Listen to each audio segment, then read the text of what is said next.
Salsa, cepat panggil dokter. Salsa, bangun Sa. Ya Allah Salsa. Maafin kakak. Pria itu lari tergesa-gesa memanggil perawat yang jaga tidak jauh dari kamar yang ditempati mantan kekasihnya. Sus tolong. Pasien kamar VIP tidak sadarkan diri. Perawat yang mendengar aduan tersebut langsung berhambur mengikuti langkah lelaki di depan mereka. Sedangkan, salah satu rekannya yang tertinggal menelepon memanggil dokter dan memberitahu kondisi pasien ibu hamil yang sedang dalam pengawasan. Mahya diminta untuk menunggu di luar selama mereka melakukan pemeriksaan. Ada apa, nak? Kok di luar? Kamu? Salsa MAH, Salsa tidak sadarkan diri ketubannya pecah. Maafkan Mahya, terang Mahya bergetar meminta maaf menyesali perbuatannya. Ya Allah Salsa. Tidak berselang lama setelah kehadiran Burumi dokter keluar hendak membicarakan hal serius terkait pasiennya. Bagaimana keadaan menantu saya dok? Tanya beliau cemas meremas tangan setelah menghapus air mata yang tiba-tiba pecah keluar. Kita harus segera melakukan operasi cecar ketubannya sudah pecah. Tidak mungkin melakukan persalinan normal melihat pasien belum juga siuman, darahnya juga mengalami penurunan. Apapun yang terbaik untuk menantu dan cucu saya kami semua ikut dokter. Tapi kita harus meminta persetujuan tanda tangan suami ataupun orang tuanya. Burumi menyanggupi persyaratan tersebut dan langsung berjalan menuju kamar rawat besarnya untuk meminta tolong menyetujui surat pernyataan dari pihak rumah sakit. Betapa terkejutnya kedua orang tua Salsa tapi mau dikata apa semua sudah terjadi yang terpenting sekarang keselamatan putri dan cucu mereka. Tidak apa-apa nak, niat kamu baik yang salah di sini mereka berdua. Kamu sudah berusaha menyatukan rumah tangga putri kami.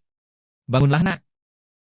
Pak Hamdi mengangkat bahu perempuan berhijab di depan beliau memahami apa maksud semua yang dilakukan Mahya semata-mata untuk kebaikan rumah tangga putrinya yang sudah pecah. Beliau didudukan di kursi roda dan didorong menuju kamar putrinya setelah mendapat izin dari dokter yang menangani untuk mendatangani surat pernyataan agar putri serta cucu beliau segera diselamatkan. Sesudah operasi selesai Salsa belum juga kunjung membuka mata sedangkan putri cantiknya telah lahir dengan wajah sangat mirip dengan Faiz hanya mata dan dagu mirip dengannya. Antara sedih dan bahagia cucunya lahir dengan selamat, wajah cantik sudah terlihat melekat di wajah mungilnya tapi menantu masih enggan membukakan mata mungkin lelah akan rasa sakit yang diberikan putra lelakinya. Faiz kecil, malangian nasib cucuku. Doakan mama cepat sembuh ya agar kalian bisa segera berkumpul. Sudah Mahya jangan terlalu menyalahkan diri sendiri kita doakan yang terbaik untuk Salsa. Jangan bersedih lagi. Fahri dan juga Aris masih terus mengikuti kemana mereka berjalan hingga sampai di pelataran rumah sakit. Loh itu kan ayah kandungnya Fanya. Benar mas ada yang tidak beres. Buan ambil mobil mas. Aku awasi mereka. Pakai mobilmu ya lupa bawa kunci. Hais, ini. Diserahkan kunci miliknya dan setelah mendapatkan kunci Fahri langsung hibrid sembunyi-sembunyi di antara mobil tapi tidak berselang lama dia kembali. Mobilmu yang mana? Kamu taruh mana? Aris menumpuk jidat tobat menghadapi manusia di depannya padahal saat ini suasana lagi genting sempat-sempatnya ngelawak. Jaga di sini jangan sampai lepas. Setelah menunggu berapa menit akhirnya ada mobil yang mendekati langsung pria tersebut masuk ke dalam. Cepat Riz dia jalan ke sana. Mobil dilajukan dengan cepat setelah keluar dari rumah sakit sayang sekali mereka ketinggalan jauh karena lampu merah yang tiba-tiba menyala. Lama, sini aku yang nyetir. Diambil alih kemudi sesudah mereka bertukar tempat duduk dan saat lampu hijau menyala tengok kanan kiri sebentar dirasa aman tidak ada polisi ditekan gas dalam-dalam. Mas pelan, aku belum nikah. Salahmu sendiri. Tawa Fahri terdengar melengking di dalam mobil saat melajukan kendaraan dengan kecepatan tinggi. Nanti sampai kita ditilang aku tidak mau tahu, ancam Aris melihat Fahri ugal-ugalan mengendarai mobil miliknya. Gampang kamu berdoa saja semoga aman, teriak Fahri merasakan sensasi puas mengendarai dengan kecepatan maksimal. Dengan lincah tangannya memainkan setir pengemudi melewati para mobil berlalu lalang. Dan akhirnya yang dicari pun terlihat membelokkan kendaraannya ke arah kiri baru dipelankan lajunya. Aris lega bisa duduk dengan tenang tidak lagi tegang seperti tadi sungguh menyebalkan pria di sampingnya itu. Oh mereka tinggal di sini? Bagus, kita harus mengawasi. Mencari celah mereka lengah kita culik adikku jangan sampai mereka tahu. Hampir 2 jam mereka menunggu tak kunjung melihat Faiz keluar rumah sendirian. Terlalu bosan menunggu Fahri membuka gawai yang tadi disimpan di saku dan terkejutnya ia didapati banyaknya panggilan telepon serta beberapa pesan yang sudah masuk. Hah, Salsa sudah lahiran?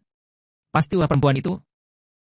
Aris yang mencoba menutup mata langsung membuka mata lebar-lebar sama terkejutnya dengan Fahri mendengar berita tersebut. Pria tersebut terduduk lemas dengan tatapan kosong khawatir akan kondisi adiknya saat ini, matanya terasa panas satu tetes air mata tanpa disadari keluar dengan sendirinya. Kesal campur amarah di hati keduanya mereka bisa-bisanya kecolongan dalam menjaga Salsa. Belum lagi mendapat kabar jikalau Salsa dalam kondisi mengkhawatirkan tidak sadarkan diri hingga saat ini takut sekali Aris kehilangan adiknya. Entah mereka harus berbuat apa. Haruskah meneruskan ambisi atau kembali ke rumah sakit menghentikan misi yang sudah di ujung tanduk? Riz Faiz, panggil Fahri membangunkan diri dari lamunan. Dihapus kasar air mata, ia harus segera menyelesaikan urusannya agar cepat bisa kembali ke rumah sakit. Fahri yang tahu isi hati sahabat barunya dielus lengan pria di sampingnya. Ayo, ajak Aris kemudian. Mereka buru-buru keluar dari mobil mengendap-endap untuk menyergap Faiz yang terus memberontak minta dilepas. Beruntung kos-kosan yang mereka tinggali berada di dalam pagar memudahkan aksinya menculik Faiz tanpa takut dipergoki orang. Diikat tangan dan kaki adiknya menggunakan dua kemeja Aris yang tergantung di kursi belakang.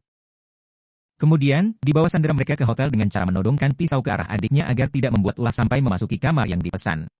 Terpaksa, sungguh terpaksa ia lakukan supaya adiknya menurut. Mau apa kalian? Tanya Faiz setelah kaki dan tangannya kembali diikat di dalam kamar. Salsa sudah melahirkan, anak perempuanmu sudah lahir selamat tapi adikku Salsa lagi koma. Mereka semua membutuhkanmu, bujuk Aris lemah. Ia berharap pria itu mampu mengembalikan kesadaran adiknya, dia tidak ingin Salsa mengalami sama persis seperti yang ibu mereka alami, pergi setelah bersalin. Aku tidak peduli wanita peselingkuh itu, bayi itu bukan anakku. Pelak. Tangan Aris tak bisa diam, adiknya dituduh selingkuh, jelas-jelas dia pergi, Salsa sudah dalam kondisi hamil. Apa maksudmu? Adikmu yang lugu itu terselingkuh sama mantannya. Siapa namanya? Bima? Oh. Kamu ini benar-benar amnesia atau gimana? Hah? Setelah kalian menikah jarang sekali main ke rumah itu pun adikku kau kawal. Adikku hampir 24 jam bersamamu di kafe milikmu. Terus kapan adikku selingkuh? Hah? Kapan? Cercanya berapi-api dengan dada naik turun terbakar amarah tidak terima adiknya Salsa difitnah segitu kejam setelah pengorbanan yang diberikan. Jangan sampai menyesal kamu kehilangan anak istrimu, adikku kritis is gara-gara kamu. Sialan, bentak Aris emosi, kenapa hidupnya ruwet begini, cukup ibunya jangan lagi.